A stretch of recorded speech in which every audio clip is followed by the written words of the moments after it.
So the gospel, the way God set it up, is really just the way God has been all along. It's his graceful way of thinking and this graceful way of looking at things, which is a gift. He creates things and he makes things for free. And he gives us that freedom. And so when we look at the gifts of the Spirit or certain powers or any gift we have that's been given to us by grace, right? I think it's in Corinthians, it says, "What do you have that you have not been given? And who makes you different from other people?" And then it goes on to say that it's God, right?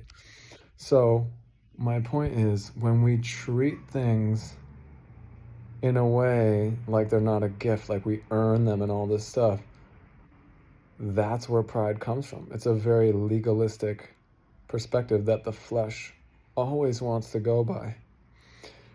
But the fact of the matter is, we think it's so extraordinary to have extra money or to have gifts of the Spirit. But the problem is, when we see it that way, it just becomes sorcery. Because what happens is you're thinking from a mindset of bitterness and trying to get ahead of other people, which is not equality. It's looking to yourself to be worshipped and exalted above other people.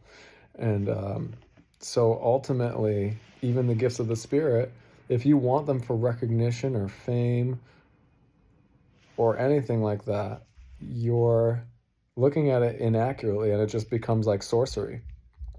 Not that the holiness becomes sorcery, but to you it becomes like that. In the same way that in Romans 7 it says, well, is the law evil because it exposed sin in me? It's like, no, the law is holy and just and good, but sin, that it might appear sin, working death in me by that which is good.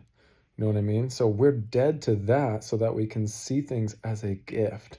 Simon the sorcerer in Acts, the book of Acts, he tries to buy the Holy Spirit because he lives from this perspective of earning things. And it said even that the whole town held him in this high regard because he had power.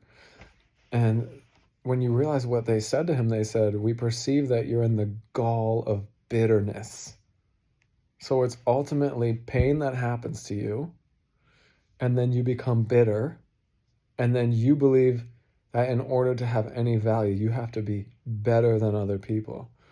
When the fact of the matter is, no one is as good as God, and his power is so good and so rich and so beyond anything you could possibly earn. Even if you were the top dog in the world, let's say you were the richest person in the world, the most healthy person in the world, and the most like sorcery, like you could do things that only you can like imagine or see in movies or something, where you can like play with matter and stuff. It's like you are nothing compared to God. And when you're doing those things to try and be as God in the way that Satan tempted Adam and Eve, it just becomes sorcery.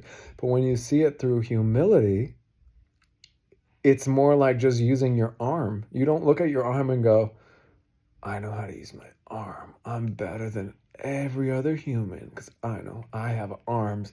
It's like everybody's got arms. Granted, there are people without arms, but even those people, there are people without arms who have done extraordinary things because they took what they had and did the best with it because they saw it as a gift, not a curse. So it's the same thing with arms. We can just use them for good and appreciate them and not exalt ourselves against others.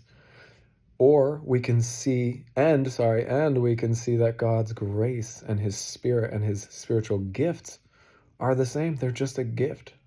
And when you see it that way, you're humble. And when you see things like money or provision or a house in that same way, where it's like, that's just the way it is. That's the way God is. It's a gift. Then you stop seeing it in this way where it's bitterness, where it makes you better than others, where you need to be better than others. Honestly, it doesn't matter if you're the best person in the world, even at godly things. You are no closer to the infinite wisdom of God than someone who's way less in those areas. Because 1 plus infinity is still infinity. And 1 million plus infinity is still infinity. So let's be humble and see God's grace and his wonders and gifts as the gift that they are, and live from that death to the flesh where you're not in the gall of bitterness. Nothing you do is out of revenge. Nothing you do is out of self-exaltation.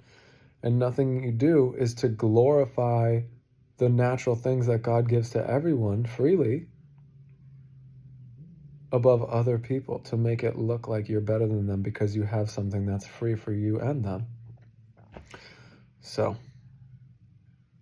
with that, be blessed.